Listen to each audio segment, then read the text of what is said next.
I have a very specific memory about it growing up. I had a white best friend, her name was Taylor, and her mom's name was Pam. And she was the only house that I could go over to as a kid because my mom didn't play them type of games. This lineup of drama is stacked like a supermarket tabloid aisle on Black Friday. First up, Kayla Nicole is catching heat after fans accuse her of inventing a conveniently named white friend Taylor to dodge shade-throwing allegations over her Halloween costume. And next, Mama Kelce spills the tea on which of her NFL sons was the bigger childhood tornado. He would tend to listen and follow the rules. Yeah, Travis isn't a rule follower. No, he runs to the tune of his own drum. Then we pivot to Hollywood chaos as Emily Blunt, Gigi Hadid, and Scooter Braun randomly pop up in Blake Lively's legal docs like surprise guest stars. After that, Travis Kelce shuts down his brother on their own podcast when asked about his personal life. Are you doing anything fun? You're going to get into travel? What are you doing here? What are you doing over the week? Tell us about your personal life. No chance. Okay. And finally, a WWE star admits he once thought he'd have to fight Travis over a Taylor Swift joke. At some stage, they're scrolling through their phone and they've seen this idiot Australian has said a really rude thing. So I'm a bit like, man, I'm going to have to fight Travis Kelce. Kayla Nicole's Halloween saga is serving drama, nostalgia, and a little bit of girl really all in one messy cocktail. She pops up on her podcast, rocking this Toni Braxton he wasn't man enough look, and the internet instantly decides she's throwing shade at Travis and Taylor Swift. And honestly, you can see why people side-eyed it. The whole vibe practically screamed subtext, like she was trying to say something without actually saying something. But Kayla's insisting she's been obsessed with that track since forever. According to her, tiny Kayla was in a school uniform, riding home in a van with her childhood bestie, who just so happened to be named Taylor, while her friend's mom blasted Toni Braxton like it was her personal anthem. I had a white best friend, her name was Taylor, and her mom's name was Pam. And I specifically remember driving home from private school in my little uniform in the back of the paddy wagon with Taylor. And her mom was playing this song, playing at the top of her lungs, and it was just like an aha moment that, wow, white people listen to black people music as well. And yes, the timeline totally checks out. The name? Well, let's just say the internet heard Taylor and immediately started arching eyebrows so high they nearly left orbit. Insiders say comments started rolling in fast, with people joking that the story sounded a little too conveniently packaged. Others swore she might have pulled that name out just to poke the bear, because come on, using that name while explaining that costume, it's like yelling, "I'm not being shady," while standing in the dark under a street lamp wearing sunglasses. Okay, you guys, fun fact about my look. The last person to wear this dress, the one and only, drumroll please, Toni Braxton. Shut your mouth, bro. But her defenders aren't having the conspiracy energy. They're basically reminding everyone that Taylor is one of the most common names on the planet, not some rarefied Swift-only moniker. And honestly, fair point. Not every coincidence is a headline waiting to happen, even if this one feels suspiciously meme-worthy. Meanwhile, her costume's lyrics are doing her no favors. That song is basically a masterclass in, yes, this used to be my man, and yes, I moved on, but I still have thoughts. Who do you think I am? And given her on and off history with Travis from 2017 to 2022, plus him leveling up into full fiancé mode with Taylor in 2023, people can't help but read between the lines.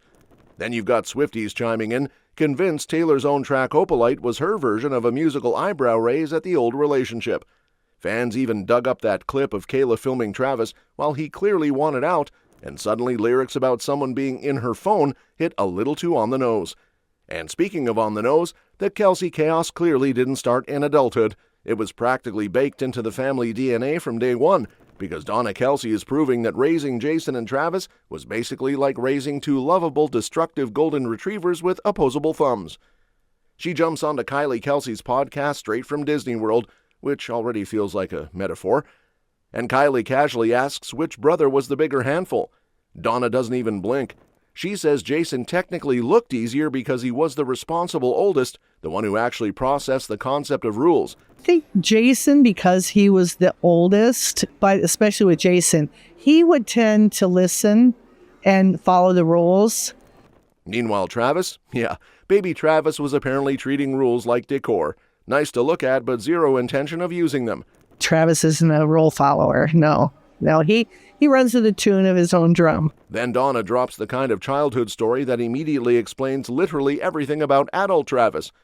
3-year-old Travis, barely out of toddlerhood, is somehow nabbing the car keys she thought she'd hidden like state secrets. This kid was climbing drawers like he was auditioning for Ninja Warrior Preschool Edition. Next thing she knows, both boys are chilling in the locked car like it's boys' night out, and somehow mini Travis watches his parents enough times to figure out the keys, turn on the car, and launch it straight through the garage door like he's doing his first NFL breakout run. Honestly, the Chief should thank the garage for its service. I used to have to keep the keys up high, just like I had to keep the knives up high. And Travis, for some reason, was opening up the drawers and he was climbing up them. He was 3. For some reason, I was in the bathroom or whatever. I mean, you got to go. And I'm all by myself. I go out the back door and there's the 2 of them sitting in the car. So Travis would watch us like a hawk. He knew exactly what we were doing. He knew how to unlock the car door. He put the keys in the car. He knew exactly what to do and turned it on, and it jumped and went right through the garage door. And Jason, the easy child, even he had his moments. Donna talks about one day when she heard someone scream, "He's got a knife," and she knew instantly which one it was. Jason had apparently climbed high enough to retrieve the very knives she'd carefully hidden away and was tossing them up in the air like a circus act, while toddler Travis watched in awe, probably taking notes for future chaos. Donna ran outside half-dressed, and instead of panic, the whole street started clapping like she just delivered a halftime show. So I'm upstairs, I get the shorts on, and I hear from across the street this person calling, "Oh my God, he's got a knife." And I knew who it was immediately. I knew it was Jason. I ran out there. I only had my shorts on and a bra. I literally ran out. Now, with 4 granddaughters, she's marveling at how these girls can sit down, do crafts, and not attempt vehicular manslaughter or airborne cutlery. After raising 2 human tornadoes, she's basically living in peaceful, glitter-filled retirement. And speaking of chaos that just won't retire, Blake Lively's legal battle is now pulling in A-listers like it's the Met Gala of subpoenas, because the newly unsealed court docs are stacked with names that had everyone going, "Wait, what does that person have to do with anything?" Blake's attorneys dropped this monster list, not like a cute list, not like a guest list, but a full brace-yourself lineup, claiming certain celebrities might have info connected to her allegations against Justin Baldoni.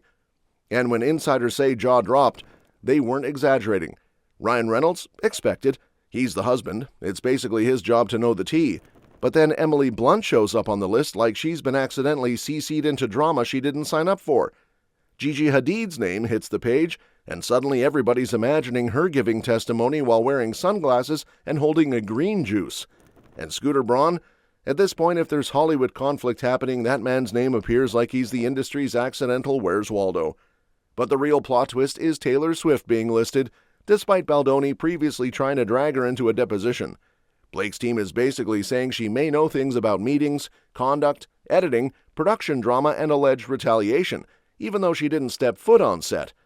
Insiders say the mention made everyone collectively sigh because who on earth wakes up expecting their name to land in a court filing over a movie they were never physically present for?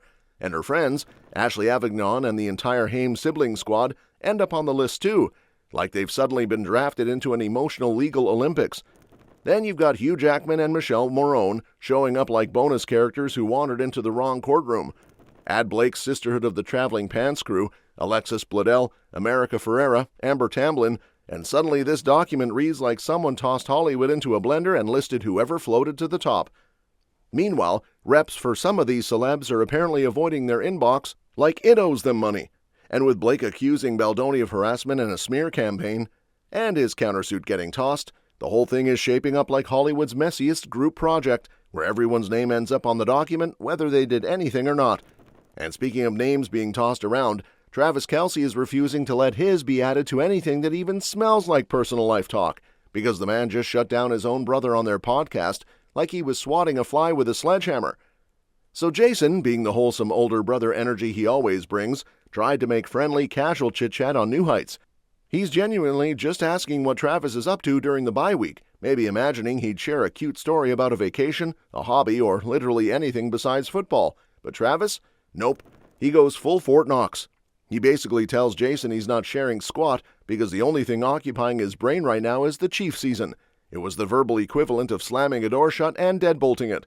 week, at least take your mind a little bit elsewhere. What are you doing anything fun? You're going to get into travel? What are you doing here? What are you doing over the week? Tell us about your personal life. No chance. Okay. Jason looked like he suddenly regretted asking because Travis immediately switches into Coach Kelce mode, rattling off all the goals he's focused on, winning divisions, locking home field advantage, making the AFC tremble at Arrowhead, basically everything except acknowledging he is in New York holding hands with one of the most famous women on earth. And yet, after shutting down his brother like a malfunctioning robot, Travis is next seen kicking off the bye week with a Big Apple date night, and not a sneaky one either. We're talking full hand-holding, matching long-sleeve tops, strolling out of the Polo Bar like two people who absolutely know they're being photographed. Swift is giving soft glam and jeans and an off-the-shoulder top. Travis is giving navy and olive giant boyfriend energy. And together they're basically walking Pinterest boards. Hey, Taylor. Taylor, how are you? Taylor. Thank you. Taylor. Yes. Insiders say their engagement still feels surreal to Taylor. She's apparently mesmerized by her ring like it's the one ring from Lord of the Rings, minus the evil. She's been calling Travis her favorite person ever, which is adorable, and the two are already planning a wedding that sounds like it'll happen sooner rather than later. Meanwhile, WWE's Grayson Waller was busy inventing a drama subplot on his own, because why should Hollywood have all the chaos? Waller admits he once cracked a joke about the pop star's romance and then spent months picturing himself in a scrap with the NFL tight end, which, honestly, is peak soap opera energy from a bloke whose day job is tossing people over ropes. At some stage, they're scrolling through their phone and they've seen this idiot Australian has like said a really rude thing. So I'm like a bit like, man, I'm going to have to fight Travis Kelce. He told interviewers he expected the Swiftie army to descend and that after the comment blew up online, he was getting roasted by moms on TikTok like it was a new Olympic sport. I just made a joke on the bump that like, which is, I find it, that's a great line. I was pretty happy with that. But I didn't even think about it until all of a sudden I have these cringe mums on TikTok who don't spend time with their kids doing videos on me about how ugly I am. And they were saying some wild stuff. Like Swiftie fans are mean. Fast forward to a football-adjacent event, and Waller's brain does that panicky what-if loop, imagining the moment the couple might scroll through their feed and spot his name and him having to face the outcome. He even admits he pictured the fight in his head, doing the whole bravado thing about winning but agreeing it would be a gnarly scrap. Classic chest thumpers then reevaluate scenario. But real life is weirdly boring and also merciful. When he actually ran into the group, the supposed showdown fizzled. Travis walked over, chatted like a normal human, and Waller didn't meet the pop star, which left him simultaneously relieved and mildly humiliated. The exact emotional combo you get when you prepare for a hurricane and get a light drizzle. Insiders say Waller's now got a new respect for the unpredictability of rubbing the internet the wrong way, and he's maybe learned that throwing shade at mega-famous couples gets you clapped back by strangers with zero chill. That's all for this video, folks. We'll see you next time.